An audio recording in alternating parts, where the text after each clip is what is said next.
Good afternoon to all of you. आज हम start करने जा रहे हैं क्लास 10th इंग्लिश जनरल का chapter 4 the children. Come to me O you children, मेरे पास आओ, सभी बच्चों मेरे पास आओ। For I hear you at your play, मैं तुम्हें खेलते हुए सुन रहा हूँ।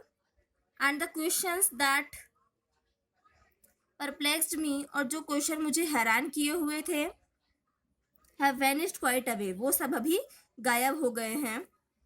You open the eastern windows that look toward the sun. तुम पूर्व दिशा की खिड़कियां खोलते हो जो सूर्य की ओर देखती है। Where thoughts are singing swallows, जहाँ विचार गाती छोटी छोटी सी चिड़िया है। And the books of morning sun, morning run, and the brooks of morning run, और सुबह के सोते दौड़ते हैं। सुबह के सोते, सोते मीन्स क्या होता है?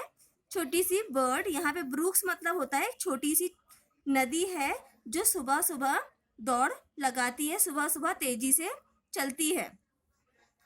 Your hearts are in your hearts the bird and the sunshine, तुम्हारे हृदय में है छोटे छोटे पक्षी और सूर्यों का प्रकाश। मतलब क्या होता है? जो छोटे छोटे बच्चे होते हैं ना, उनके हृदय में पक्षी और सूर्य का प्रकाश वास करता है। In your thoughts the brooklet flow, तुम्हारे विचारों में स्रोतों का बहाव है। ब्रुकलेट मतलब क्या होता है? छोटे छोटे स्रोत। स्रोत मतलब होता है सोर्स, सोर्स कहलाते हैं स्रोत।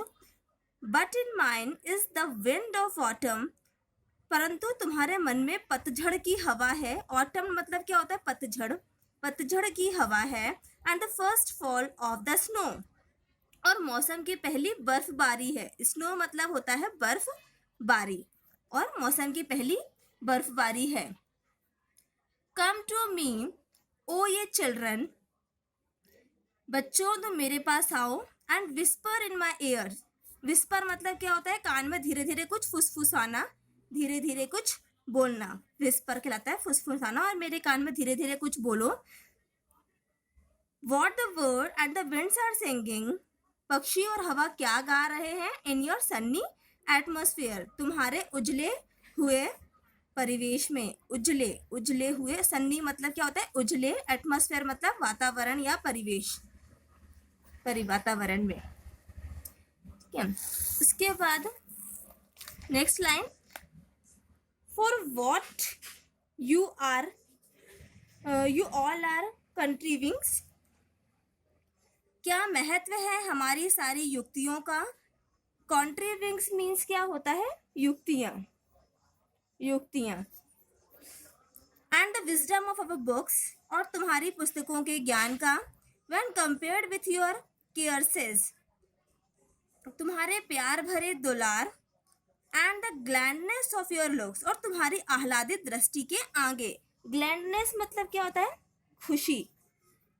इसमें ये कवि ये कहना चाहता है कि तुम्हारी सारी, हमारी जो इतनी सारी युक्तियां हम कर रहे हैं, हमारी पुस्तकों का जो ज्ञान है, वो कुछ भी नहीं है जो तुम्हारे प्यार भरा दुलार है और जो तुम्हारी खुशियां हैं उसकी आगे। तुम्हारी खुशियां, बच्चों आपकी खुशियां ही सब कुछ है। हमारी युक्तियां किसी काम की नहीं है अगर हम आपको खुश नहीं रख पाए।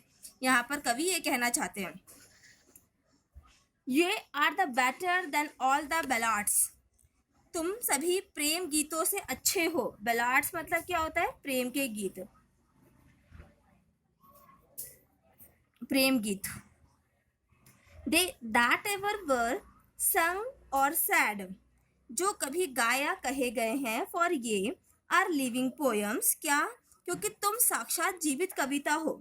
And all are rest are dead, और बाकी सब चीजें डेड हैं मतलब मृत हैं।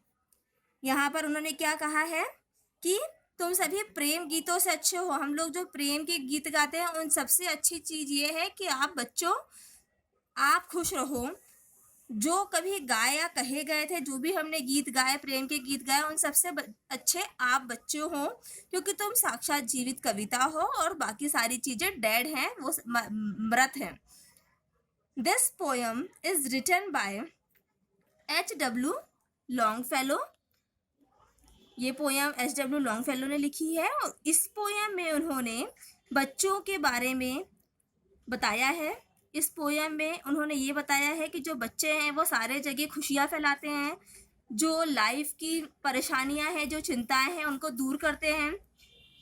उनका जो उनकी खुशियाँ हैं वो हमारे बुक की बुद्धिमत्ता से भी ज़्यादा वैल्यूएबल हैं, बहुत ज़्यादा इम्पॉर्टेंट हैं। अगर हम बच्चों को खुश रख देते हैं तो वो हमारे सारी किताबों को पढ़ने से, किताबों की बुद्धिमत्ता से भी ज़्यादा इम्पॉर्टेंट होता है। उन्होंने बच्चों को एक स्वीटेस्ट सॉन्ग से कंपेयर किया है और उन्होंने ये कहा है कि जो अगर बच्चे हैं तो पूरी दुनिया एक जीवित कविता है और अगर बच्चे नहीं हैं तो सारी दुनिया जो है वो लाइफलेस है, एक मृत कविता है, मृत जैसा। उन्होंने बताया है कि बच्चे हैं तो सब कुछ है, बच्चे नहीं है तो सारी चीज़ें मृत हैं। Thank you.